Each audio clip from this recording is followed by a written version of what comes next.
오늘 하나님 말씀은 이사야 36장 21절부터 37장 38절까지입니다. 오늘 본문이 엄청 긴데 다 안 읽고요. 37장 7절까지만 읽도록 하겠습니다. 그러나 그들이 잠잠하여 한 말도 대답하지 아니하였으니 이는 왕이 그들에게 명령하여 대답하지 말라 하였음이었더라. 그때에 hil기야의 아들 왕궁 맡은 자 엘리야김과 서기관 셈나와 아삽의 아들 사관 요아가 자기의 옷을 찢고 히스기야에게 나아가서 랍사게의 말을 그에게 전하니라. 히스기야 왕이 듣고 자기의 옷을 찢고 굵은 베옷을 입고 여호와의 전으로 갔고 왕궁 맡은 자 엘리야김과 서기관 셈나와 제사장 중 어른들도 굵은 베옷을 입으니라. 왕이 그들을 아모스의 아들 선지자 이사야에게로 보내매 그들이 이사야에게 이르되 히스기야의 말씀에 오늘은 환난과 책벌과 능욕의 날이라. 아이를 낳으려 하나 해산할 힘이 없음 같도다. 당신의 하나님 여호와께서 랍사게의 말을 들으셨을 것이라.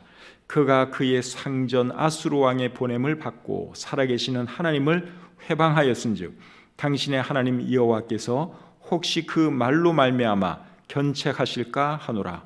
그런즉 바라건대 당신은 이 남아있는 자를 위하여 기도하라 하시더이다 하니라.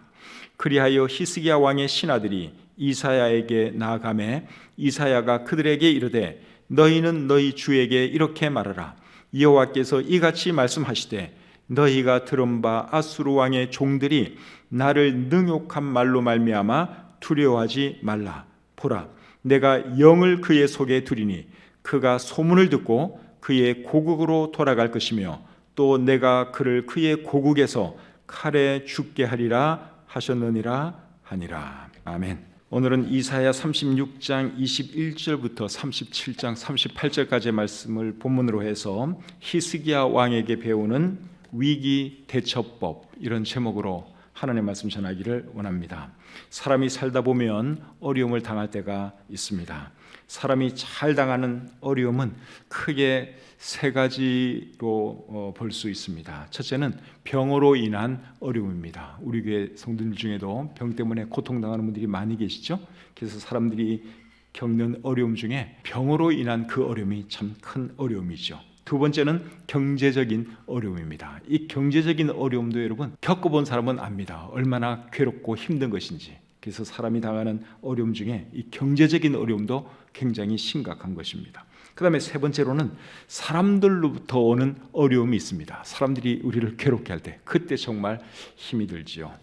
그래서 사람들이 잘 당하는 어려움 세 가지는 병으로 인한 어려움, 경제적인 어려움, 사람들로부터 당하는 어려움, 이 세 가지로 볼 수 있습니다. 나라나 민족이 당하는 어려움도 크게 세 가지인데요. 첫째는 자연재해로부터 오는 어려움, 지진이나 쓰나미, 홍수나 기근, 이런 자연재해, 그런 것이 오면 참 보통 어려운 일이 아니죠. 코로나 같은 전염병도 이것은 자연재해는 아니지만 어쨌든 사람의 힘으로 감당할 수 있는 그런 것은 아니기 때문에 이런 것도 크게 보면 자연재해로 인한 어려움으로 볼 수 있겠습니다. 그 다음에 두 번째는 경제적인 어려움. IMF 시절 얼마나 어려웠습니까? 그때 많은 사람들이 큰 고통을 당했죠. 그래서 이런 거는 이제 국가나 민족이 당하는 경제적인 어려움이라고 할 수 있습니다. 그 다음에 세 번째로 나라나 민족이 당할 수 있는 어려움은 전쟁으로 인한 어려움. 이거 참 무섭죠. 우리나라도 6.25 전쟁을 겪은 분들이 이 자리에도 계시는데 그 전쟁 여러분 얼마나 무섭습니까? 지금 우크라이나도 이제 전쟁을 겪고 있어서 많은 사람들이 죽어가고 또 고통을 당하고 있죠. 그래서 이런 어려움들이 있습니다. 히스기야가 유다의 왕이었을 때 히스기야와 유다 나라는 어떤 어려움을 당하고 있었는가 하면 아수르로부터 위협을 당하는 그런 어려움을 겪고 있었습니다. 아수르는 그 당시에 세계에서 제일 강한 나라였습니다. 북이스라엘이 아수르에 의해서 멸망했죠. 성경에는 아수르에 대한 언급이 많기 때문에 예수님 믿는 우리는 아수르를 당연히 존재했던 나라로 인식을 하고 있지만 성경을 안 믿는 사람들 중에는 아수르를 전설 속의 나라로, 실제로는 존재하지 않았던 나라로 알고 있는 사람들도 많이 있습니다. 그런데 고고학자들의 노력으로 아수르가 실제로 있었던 나라인 것이 증명되었습니다. 제가 조선일보를 여기 들고 왔는데 3월 14일자 조선일보입니다. 지난 화요일 신문인데 홍익희라고 하는 분이 이제 유대인에 대해서 쭉 그 글을 쓰고 있는 그 면을 제가 가지고 왔습니다. 여기에 성서 고고학의 출현이라고 해서 이제 조그맣게 이분이 글을 쓰셨는데 그 글을 제가 한번 읽어드려 보겠습니다.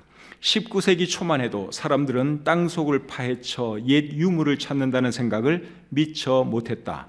16세기 중엽에 이르러서야 고고학자들이 성서와 옛 문헌에 비추어 심증이 가는 지역에 땅속을 파보기 시작했다. 메소포타미아 문명은 이렇게 성서에서 실마리를 찾으려는 고고학자들 덕분에 발견됐다. 1840년 티그리스 강 유역 모술에 프랑스 영사관이 들어섰다. 영사로 의사인 폴 에밀 보타가 취임했다. 그가 성서를 토대로 1843년 고대 아시리아의 수도 니네베죠. 니네베 근교의 여름 궁전을 발굴했다. 에덴 동산은 물론 성서에 무려 152차례나 언급된 아수르, 성경의 아시리아 제국은 전설에 지나지 않았다. 유대인에게 니느베는 이스라엘을 괴롭혔던 적대 세력 아시리아의 수도였다. 그런데 그 아시리아가 정말 있었다. 무엇보다 메소포타미아에 이집트보다 오래된 문명이 있었다. 유대교와 기독교 신자들은 흥분했다. 이것이 성서 고고학의 효시였다.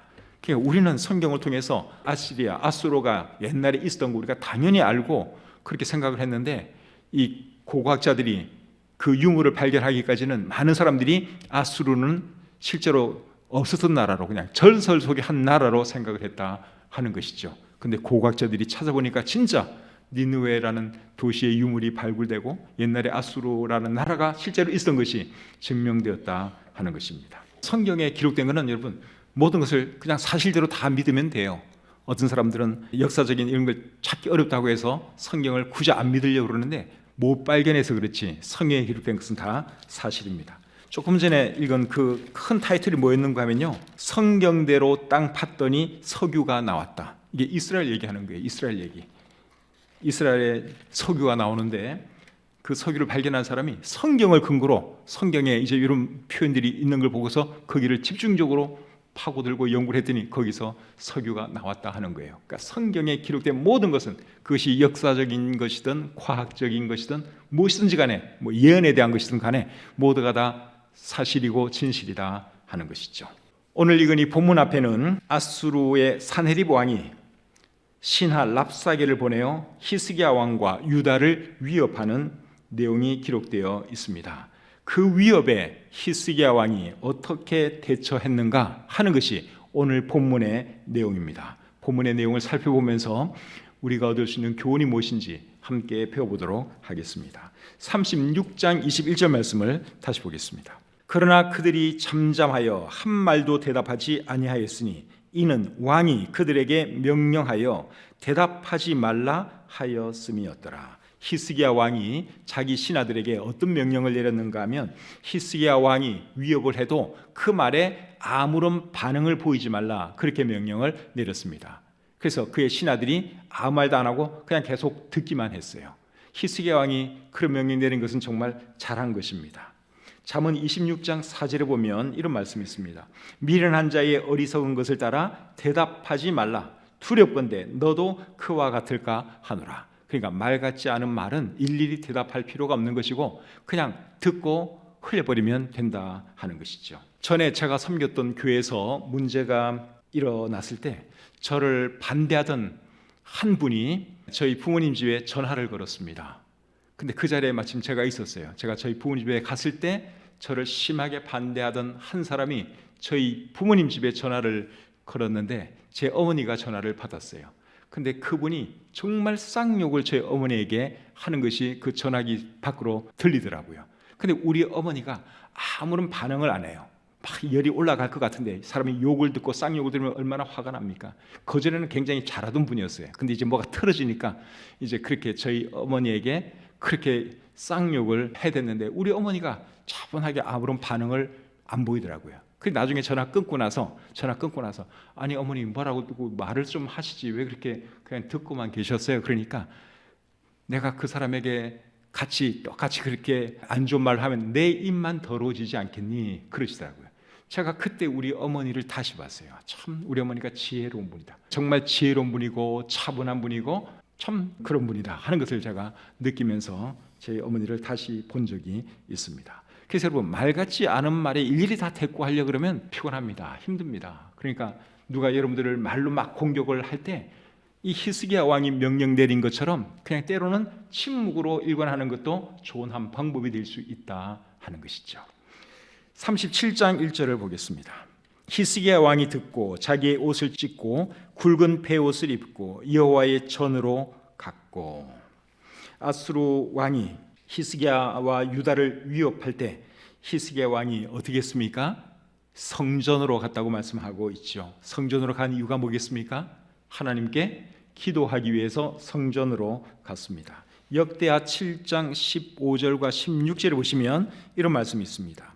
이제 이곳에서 하는 기도에 내가 눈을 들고 귀를 기울이리니 이는 내가 이미 이 성전을 택하고 거룩하게 하여 내 이름을 여기에 영원히 있게 하였습니다.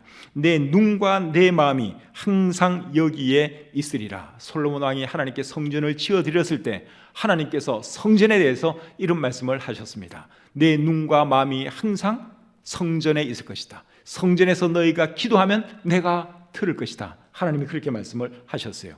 히스기야 왕이 이런 말씀을 기억하면서 이제 성전으로 가서 하나님께 기도했죠. 그래서 우리도 어려운 일이 있으면 어떻게 되겠습니까? 히스기야 왕처럼 하나님께 기도해야 하는 것이죠. 히스기야 왕은 성전으로 가서 기도했는데 저와 여러분들은 어디로 가서 기도하면 좋을까요? 뭐 어디로 갈 필요 없어요. 그냥 있는 곳에서 기도하셔도 됩니다. 그런데 교회가 모이는 이 예배당에 와서 기도하는 것도 참 좋은 방법이라고 생각이 들어요. 이 예배당, 교회 건물이 성전은 아니죠. 옛날의 성전은 아니지만 오늘날의 성전은 무엇이 성전입니까? 우리의 몸이 성전이고 예수 믿는 사람들의 모임, 이 교회가 성전이죠. 그래서 교회에 모임이 있을 때, 예배가 있을 때 이곳에 와서 하나님께 기도하면 참 좋다 하는 것이죠. 새벽 예배에 오셔서 여러분 기도하면 얼마나 좋습니까? 시편 5편 3절에 이런 말씀이 있죠. 여호와여, 아침에 주께서 나의 소리를 들으시리니 아침에 내가 주께 기도하고 바라리이다. 아침에 새벽에 오셔서 여러분 기도하면 하나님께서 들어주시겠다고 여기 말씀하고 있습니다. 시편 59편 16절은 또 이렇게 말합니다. 나는 주의 힘을 노래하며 아침에 주의 인자하심을 높이 부르오리니 주는 나의 요새이시며 나의 환난 날에 피난처심이니이다. 그래서 아침에 하나님께 기도하면 하나님께서 들어주시겠다고 말씀하고 있습니다. 그래서 언제라도 여러분 어려움이 있으면 있는 곳에서 기도하셔도 물론 괜찮고, 그리고 우리가 모이는 이 교회에 오셔서 기도한다면 더 좋지 않을까 하는 생각이 듭니다. 기도하면 하나님께서 어떻게 해주십니까? 들어주시죠. 예레미야 29장 12절과 13절에 이런 말씀이 있습니다. 너희가 내게 부르짖으며 내게 와서 기도하면 내가 너희들의 기도를 들을 것이요 너희가 온 마음으로 나를 구하면 나를 찾을 것이요 나를 만나리라. 우리가 하나님께 기도하면 하나님이 들어주시겠다고 약속하고 계십니다. 예레미야 33장 3절은 또 이렇게 말합니다. 너는 내게 부르짖어라. 내가 내게 응답하겠고 네가 알지 못하는 크고 은밀한 일을 내게 보이리라. 기도하면 하나님께서 은밀한 일, 놀라운 일을 보여주시겠다고 말씀하고 있습니다. 히스기야 왕이 어려움을 당해서 성전에 가서 하나님께 기도했던 것처럼 우리도 어려운 일 만날 때마다 하나님 앞에 달려가서 기도하는 저와 여러분들이 될 수 있기를 바랍니다. 2절부터 4절까지 말씀 계속 보겠습니다. 왕궁 맡은 자 엘리야김과 서기관 셈나와 제사장 중 어른들도 굵은 베옷을 입으니라. 왕이 그들을 아모스의 아들 선지자 이사야에게로 보내매 그들이 이사야에게 이르되 히스기야의 말씀에 오늘은 환난과 책벌과 능욕의 날이라. 아이를 낳으려 하나 해산할 힘이 없음 같도다. 당신의 하나님 여호와께서 랍사게의 말을 들으셨을 것이라. 그가 그의 상전 아수르 왕의 보냄을 받고 살아계시는 하나님을 회방하였은즉 당신의 하나님 여호와께서 혹시 그 말로 말미암아 견책하실까 하노라. 그런즉 바라건대 당신은 이 남아있는 자를 위하여 기도하라 하시더이다 하니라. 히스기야 왕이 혼자 기도하지 않고 이번에는 이사야 선지자에게 사람을 보내서 기도해달라고 부탁하는 것을 우리가 방금 읽었습니다. 그래서 기도는 혼자 하는 것보다 함께 기도하면 더 큰 힘이 있다고 하는 것을 여러분들이 아셔야 합니다. 전도서 4장 9절부터 12절까지 보시면 이런 말씀이 있죠. 두 사람이 한 사람보다 나으면 그들이 수고함으로 좋은 상을 얻을 것임이라. 혹시 그들이 넘어지면 하나가 그 동물을 붙들어 일으키려니와 홀로 있어 넘어지고 붙들어 일으킬 자가 없는 자에게는 화가 있으리라. 또 두 사람이 함께 누우면 따뜻하거니와 한 사람이면 어찌 따뜻하랴.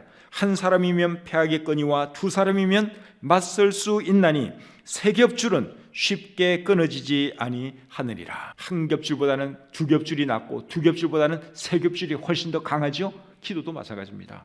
혼자 기도하는 것보다는 두 사람이 하는 것이 낫고 두 사람이 하는 것보다는 세 사람이 낫고 온 교회가 함께 할 때 여러분 얼마나 큰 힘이 되겠습니까? 그리고 영적인 지도자에게 기도 부탁하는 것이 여러분 굉장히 중요합니다. 히스기야 왕이 하나님의 사람 선지자에게 보내서 기도 부탁을 했죠. 그래서 여러분들도 어려움이 있으면 영적인 지도자들에게 기도 부탁을 하고 함께 기도하는 것이 필요합니다. 야고보서 5장 14절에 보시면 이런 말씀이 있죠. 너희 중에 병든 자가 있느냐? 그는 교회의 장로들을 청할 것이요 그들은 주의 이름으로 기름을 바르며 그를 위하여 기도하지니라. 어려움이 있으면, 아픈 사람이 있으면 교회의 장로들을 청하여 기도를 받으라, 그렇게 말씀을 하고 있습니다. 여기 말하는 교회 장로들은 교회의 지도자들을 말하는 것이죠. 교회 지도자들에게 기도 부탁하는 것이 왜 중요합니까? 교회 지도자들이 하는 일이 기도이기 때문에 그렇습니다. 사도행전 4장에 보니까 우리는 오로지 기도하는 일과 말씀 사역에 힘쓰리라. 사도들이 그렇게 말을 했죠. 사도들은 그 당시 교회의 지도자였습니다.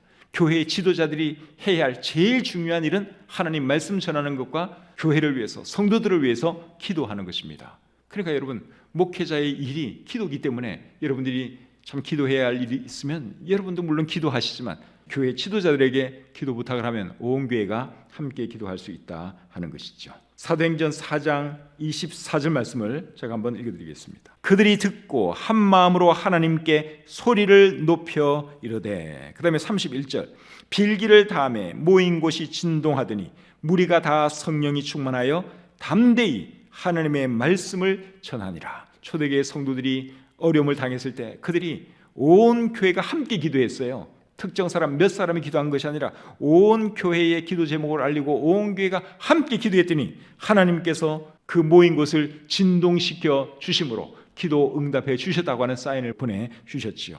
그리고 그전보다 더 담대히 하나님의 말씀을 증거했다고 우리 성경이 기록하고 있습니다. 그래서 여러분들이 어려움이 있으면 여러분들이 기도하는 것은 뭐 당연한 것이고, 그 다음에 교회 지도자들에게도 알려서 기도 부탁을 하고, 그렇게 해서 온 교회가 함께 기도한다면 여러분에게 큰 힘이 될 것이고 또 하나님께서 더 잘 응답해 주실 줄 믿습니다.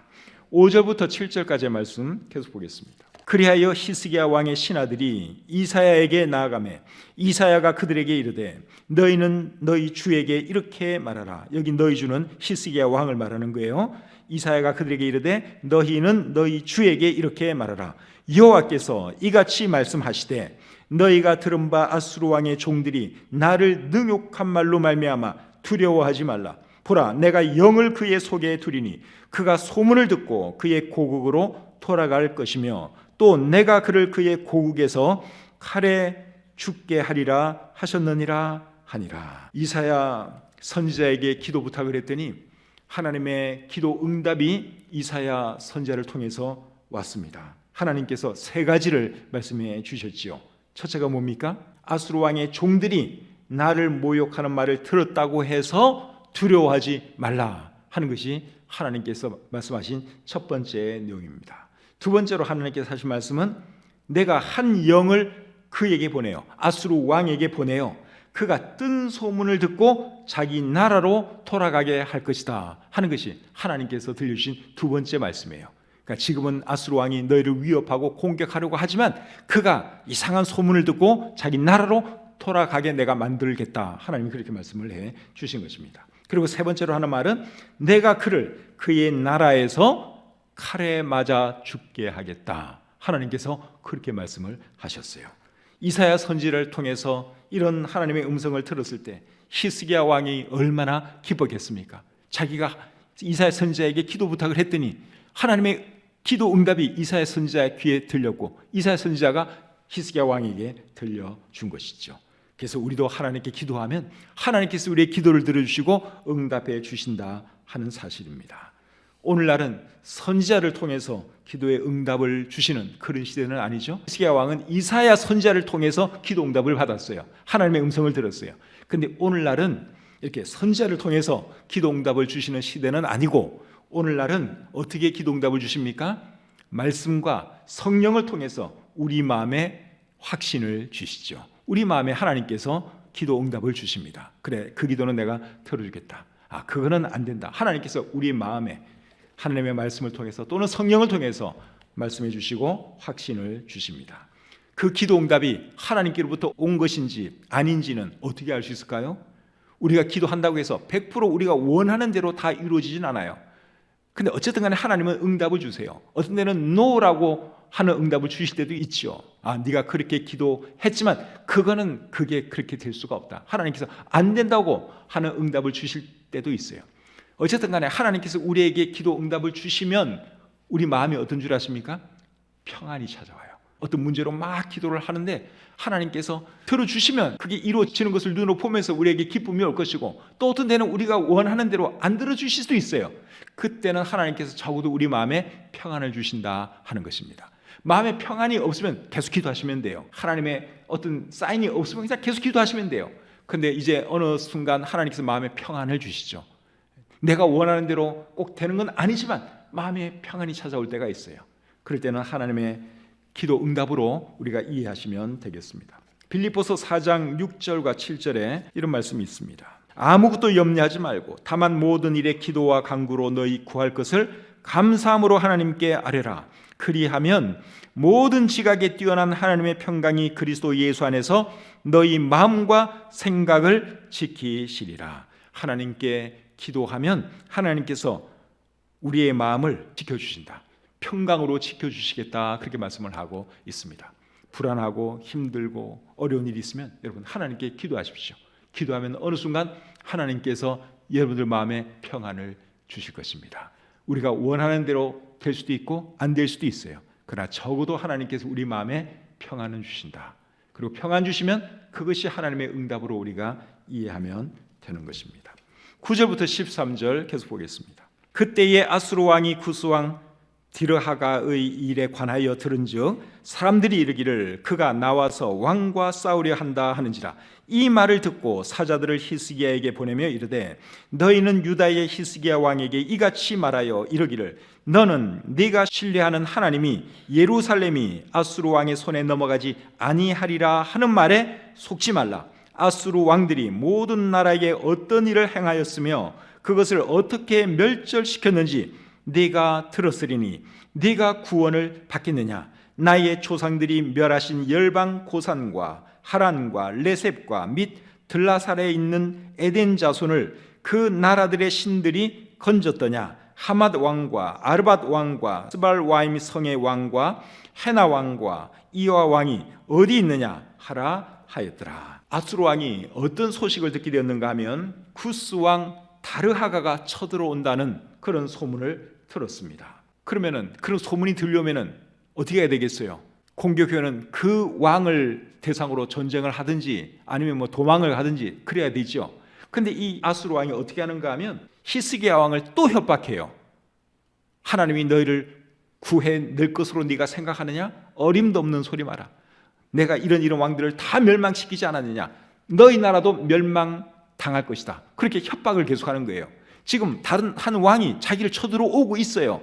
그러면 빨리 도망을 가든지 그 왕하고 싸워야 되는데 이 아수르 왕은 그게 아니라 누구를 지금 협박하고 있어요? 유다 왕 히스기야를 협박하고 있습니다. 이 아수르 왕의 생각에는 빨리 이 유다를 항복시키고 그리고 나서 저 왕을 대항해서 내가 싸워야겠다. 아마 그 생각을 하면서 지금 유다 왕에게 이렇게 항복하라고 독촉을 하고 있는 것 같습니다. 사람들이 우리를 공격할 때도 적당히 하고 그만두면 참 좋을 것 같은데 사람들이 여간해서 그러질 않아요.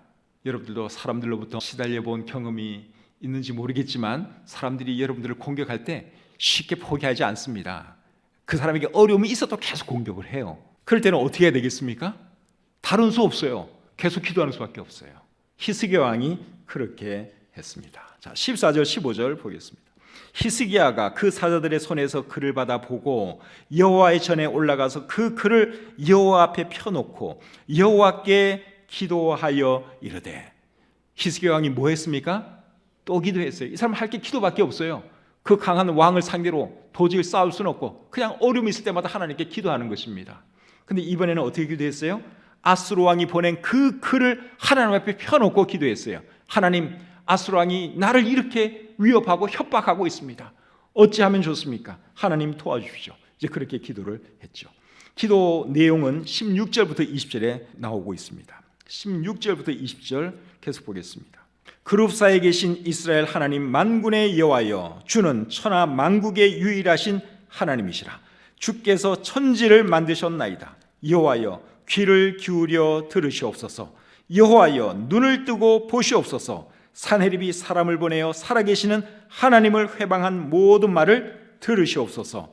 여호와여, 아수르 왕들이 과연 열국과 그들의 땅을 황폐하게 하였고 그들의 신들을 불에 던졌사오나 그들은 신이 아니라 사람의 손으로 만든 것일 뿐이요 나무와 돌이라. 그러므로 멸망을 당하였나이다.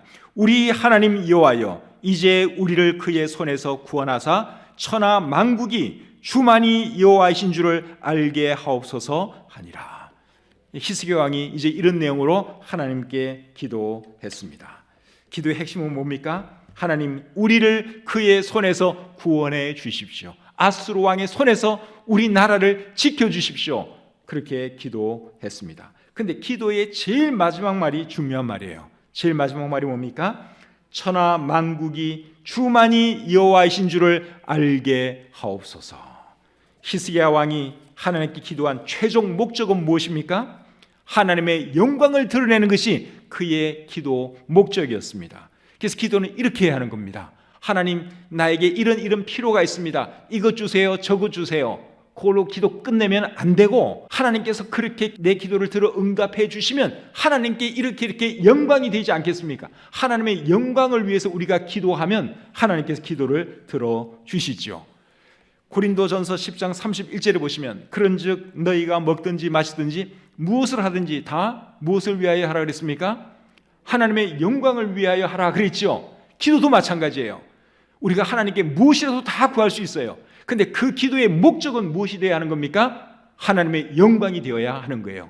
그래서 히스기야가 제일 마지막으로 한 말이 하나님만이 참 하나님이라는 것을 온 세상이 알게 해 주십시오. 이 일을 통해서 하나님이 영광 받기를 원합니다. 그렇게 기도를 했죠. 이렇게 기도하면 하나님이 기뻐하시고 들어주세요. 근데 굉장히 이기적인 기도를 하면 하나님은 그런 기도는 별로 관심이 없어요.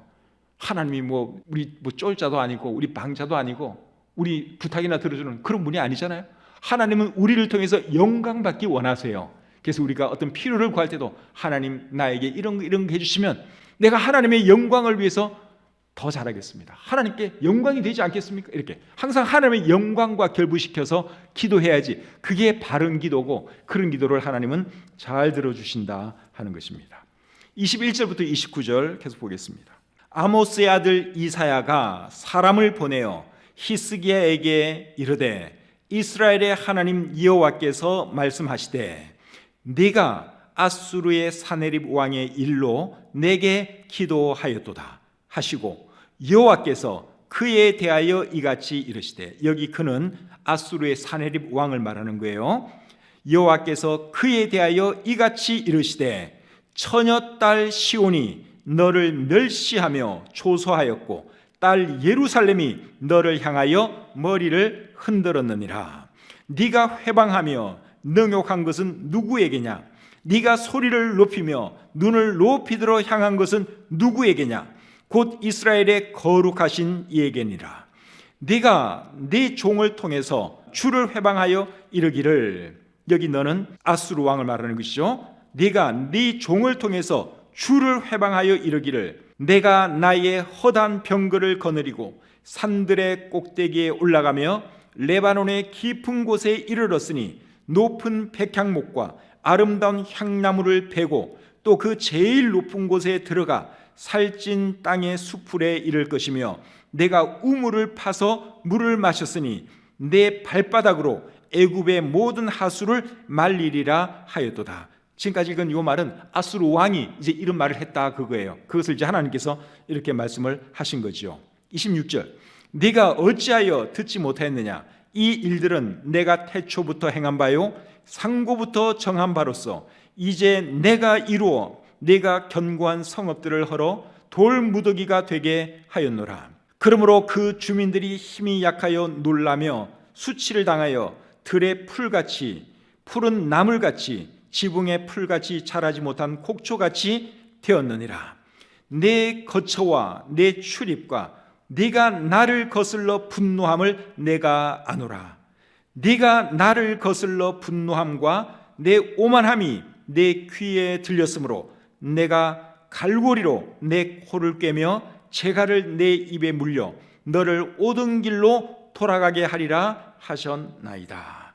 자, 이 말씀을 잘 보시면 하나님께서 사네립 왕을 어떻게 하시겠다고 말씀을 하고 있습니까? 29절, 그게 하나님께서 하신 말씀이에요. 네가 나를 거슬러 분노함과 내 오만함이 내 귀에 들렸으므로 내가 갈고리로 내 코를 꿰며 재갈을 내 입에 물려 너를 오던 길로 돌아가게 하리라 하셨나이다. 하나님께서 지금 아수르 왕에게 이렇게 말씀을 하고 있는 것입니다. 옛날에 아수르 사람들은, 아수르 왕은 전쟁 나가면 이제 포로를 잡아올 때 실제로 코를 깨가지고 이렇게 사람들을 끌고 갔다 그래요. 실제로 이제 그런 흔적들이 발견된 것이 있습니다. 고고학자들이 그런 것들을 발견한 것이 있어요. 그런 이제 뭐 조각 이런 것을 보면 코를 꿰가지고 끌고 가는 거죠, 포로를. 그런데 하나님께서 이 아수르 사람들이 잘하는 방식으로 아수르 왕을 그렇게 코를 꿰가지고 끌고 갈 것이다, 그렇게 말씀하고 있죠. 22절, 23절 말씀을 제가 표준 세번역으로 읽어드리면 오늘 이 본문을 조금 더 잘 이해할 수가 있습니다. 22절, 23절을 표준 세번역으로 한번 읽어드리겠습니다. 아시리아 왕을 두고 주께서 다음과 같이 말씀하셨습니다. 처녀딸 시온아, 처녀딸 시온은 예루살렘을 말하는 거예요. 처녀딸 시온이 너 사내립을 경멸하고 비웃는다. 딸 예루살렘이 오히려 물러나는 너의 뒷모습을 보며 머리를 흔든다. 네가 감히 누구를 모욕하고 멸시하였느냐? 네가 누구에게 큰 소리를 쳤느냐? 이스라엘의 거룩하신 분께 네가 감히 너의 눈을 부릅떴느냐? 하나님께서 이 아수르 왕에게 이제 이렇게 말씀을 하신 것이죠. 그러면서 결론적으로 하는 말씀은 코를 깨서 끌고 갈 것이다. 아수르 왕, 네가 그런 식으로 나에게 대하고 있느냐? 내가 너를 가만히 두지 않겠다. 하나님이 그렇게 말씀을 하신 것이죠. 근데 26절을 보시면 하나님은 사네립이 행한 악한 일에 대해서 태초부터 알고 있었다고 말씀을 하고 있습니다. 자, 26절을 다시 보겠습니다. 네가 어찌하여 듣지 못하였느냐? 하나님께서 사네립에게 하는 말이에요. 네가 어찌하여 듣지 못하였느냐? 이 일들은 하나님이 내가 태초부터 행한 바요 상고부터 정한 바로서 이제 내가 이루어 네가 견고한 성읍들을 헐어 돌무더기가 되게 하였노라. 여기 보니까 하나님께서 그 사네립 왕이 한 그 모든 일에 대해서 태초부터 알고 있는 것을 말씀을 하고 있죠. 하나님은 전지전능하신 분이니까 이 왕이 어떤 못된 짓을 할 것인가 태초부터 다 알고 계셨습니다. 그런데 하나님이 허락을 하셨죠. 이 아수르 왕이 북이스라엘도 멸망시켰어요. 하나님 다 허락하셨기 때문에 그런 일을 행한 것입니다. 하나님께서 왜 악을 행하는 이 아수르를 보고 그냥 모든 것들을 허락하셨을까요? 그 이유는 우리가 다 모르죠. 근데 거기에도 하나님의 뜻은 분명히 있다고 믿습니다. 하나님은 선한 사람은 선한 대로 사용하시고 악한 사람은 악한 대로 사용하시는 분입니다. 악한 이 아수르 왕을 하나님은 또 악한 방법으로 사용을 하셨어요. 근데 그가 한 일에 대해서 하나님이 심판하시겠다, 그 말씀을 하고 있는 것이죠. 자, 30절 말씀 보겠습니다. 30절. 왕이여 이것이 왕에게 징조가 되리니, 여기 왕은 히스기야 왕이에요. 이사야 선지자가 하는 말입니다. 왕이여 이것이 왕에게 징조가 되리니 올해는 스스로 난 것을 먹을 것이요 둘째 해에는 또 거기에서 난 것을 먹을 것이요 셋째 해에는 심고 거두며 포도나무를 심고 그 열매를 먹을 것이니이다. 아수르가 유다를 협박하지만 유다가 멸망하지 않을 것이라고 하나님께서 말씀하고 있죠. 이 아수르 왕이 자기 신하를 통해서 유다 사람들을 어떻게 협박했는가 하면, 너희들은 이제 곧 망할 것이고 너희들이 너희 분뇨를 먹을 것이고 뭐 오줌을 마실 것이고 이런 식으로 말한 적이 있어요. 그런데 그런 일은 왕이여 염려하지 마시죠. 절대로 일어나지 않습니다. 우리는 정상적으로 농사지으며 살아갈 것이고 그냥 아무 일 없이 평안하게 살 것입니다. 이사야 선지자가 히스기야 왕에게 이제 그렇게 될 거라고 말씀을 해 주셨습니다. 33절부터 35절 계속 보겠습니다. 그러므로 여호와께서 아수르 왕에 대하여 이같이 이르시되 그가 이 성에 이르지 못하며 화살 하나도 이리로 쏘지 못하며 방패를 가지고 성에 가까이 오지도 못하며 흉벽을 쌓고 치지도 못할 것이요 그가 오던 길 곧 그 길로 돌아가고 이 성에 이르지 못하리라. 나 여호와의 말이니라. 대저 내가 나를 위하여 내 종 다윗을 위하여 이 성을 보호하며 구원하리라 하셨나이다. 하나님께서 유다를 지켜주시고 보호해 주실 것을 히스기야 왕에게 약속해 주셨습니다. 하나님께 히스기야 왕이 기도했더니 이렇게 참 좋은 소식을 하나님께서 주신 것이죠. 네가 기도한 대로 내가 네 나라 지켜줄 것이다. 포로로 끌려가는 일 없을 것이다. 평안하게 살게 될 것이다. 그렇게 하나님께서 약속을 해 주셨습니다. 우리나라가 참 북한을 머리 위에 두고 살아가면서도 지금까지 안전하게 살아갈 수 있는 것은 한국에 있는 많은 교회들과 그리스도인들이 하나님께 기도하고 있기 때문에 하나님께서 이 나라를 지켜주시고 보호해 주시는 줄 믿습니다. 국방력이 강해서가 아니에요. 하나님의 사람들 그 기도 소리를 하나님이 들으시고 우리나라를 지금까지 보호해주고 계시는 것이죠. 그래서 우리가 나라를 위해서 기도하지 않을 수가 없는 겁니다. 히스기야 왕이 자기 나라를 위해서 기도했더니 하나님의 기도를 이렇게 들어 응답해 주셨지요. 이제 마지막으로 36절부터 38절 보겠습니다. 여호와의 사자가 나가서 아수르 진중에서 18만 5천인을 쳤으므로 아침에 일찍이 일어나 본즉 시체뿐이라. 이에 아수르의 사네립 왕이 떠나 돌아가서 니느웨에 거주하더니 자기 신 니스록의 신전에서 경배할 때에 그의 아들 아드람멜렉과 사레셀이 그를 칼로 죽이고 아라랏 땅으로 도망하였으므로 그의 아들 에살핫돈이 이어 왕이 되니라. 자, 여기 보면 하나님의 사자가 아수르 군사 18만 5천 명을 쳐서 죽였다고 말씀을 하고 있죠.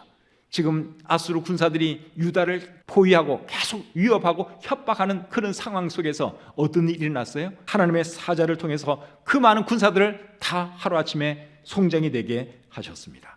그리고 이제 사네립은 어떻게 됐습니까? 자기 군사들이 이렇게 많이 죽었으니까 자기 나라로 돌아갈 수밖에 없지요. 그리고 자기 나라에 돌아가서는 어떻게 되었느냐? 자기 두 아들에 의해 칼에 맞아 죽고 말았습니다. 그런데 이 일은 20년 뒤에 일어난 일입니다. 여기는 그냥 쭉 이어서 그냥 바로 칼에 맞아 죽은 것처럼 되어 있지만 실제적으로 역사적으로는 20년 뒤에 이 일이 일어납니다. 그 해가 기원전 681년이에요. 기원전 681년에 아수르 왕 사네립이 이제 오늘 이 예언의 말씀 읽고 난 뒤에 히스기야가 기도하고 난 뒤에 20년 뒤에 결국은 자기 나라에서 칼에 맞아 죽었다 하는 거예요. 그것도 자기 아들들에 의해서. 아들들이 쿠데타를 일으켜서 아버지를 살해한 것이죠. 히스기야 왕은 몇 년도에 죽었는가 하면 기원전 686년에 죽었어요. 그러니까 이 아수르 왕이 죽기 5년 전에 히스기야 왕이 먼저 죽었습니다. 그렇기 때문에 히스기야 왕은 아수르 왕이 죽었다는 소문을 못 들었죠. 자기가 먼저 죽었어요. 그리고 5년 뒤에 이제 히스기야 왕이 그 틀은 대로 실제로 칼에 맞아 죽는 그런 일이 일어났다 하는 것이죠. 7절에서 하나님께서 하신 그 말씀, 그의 고국에서 칼에 죽게 하리라 하신 이 말씀이 결국 이루어졌습니다. 우리가 하는 기도 중에도 여러분, 우리가 죽고 난 뒤에 이루어질 기도도 있지 않겠습니까? 그러니까 여러분, 우리가 너무 조바심을 내고 우리는 빨리 성질이 급해가지고 조금만 빨리 응답해 주세요 그러는데, 어떤 거는 우리 죽고 난 뒤에 이루어질 기도 응답도 있을 수 있다는 거예요. 히스기야의 기도도 결국은 최종적인 거는 그가 죽고 난 5년 뒤에 이루어졌다 하는 것이죠. 살다 보면 어려움을 당할 때가 있습니다. 그때 우리가 할 일은 뭡니까? 기도하는 거예요. 여러분들이 스스로 해결할 수 있으면 해결하시면 돼요. 기도하고 자식할 것도 없어요. 그냥 하시면 돼요. 근데 여러분의 능력으로 안 되면 여러분 기도하셔야 합니다. 기도하면 하나님께서 들어주시고 응답해 주십니다. 21절 말씀만 마지막으로 한번 읽고 마치겠습니다. 21절 하반절을 제가 읽겠습니다. 내가 아수르의 사네립 왕의 일로 내게 기도하였도다. 하나님께서 히스기야에게 하시는 말씀이에요. 네가 아수르의 사네립 왕의 일로 내게 기도하였도다. 기도하면 하나님은 들으십니다. 때로는 우리가 원하는 대로 이루어 주지 않을 수는 있어요. 그래도 하나님은 우리의 기도를 들어주시고 하나님의 뜻이면 우리가 원한 대로 이루어 주신다 하는 것입니다. 어렵고 힘든 일 있을 때마다 하나님께 기도하는 저와 여러분들이 되시기를 우리 주님의 이름으로 축복합니다.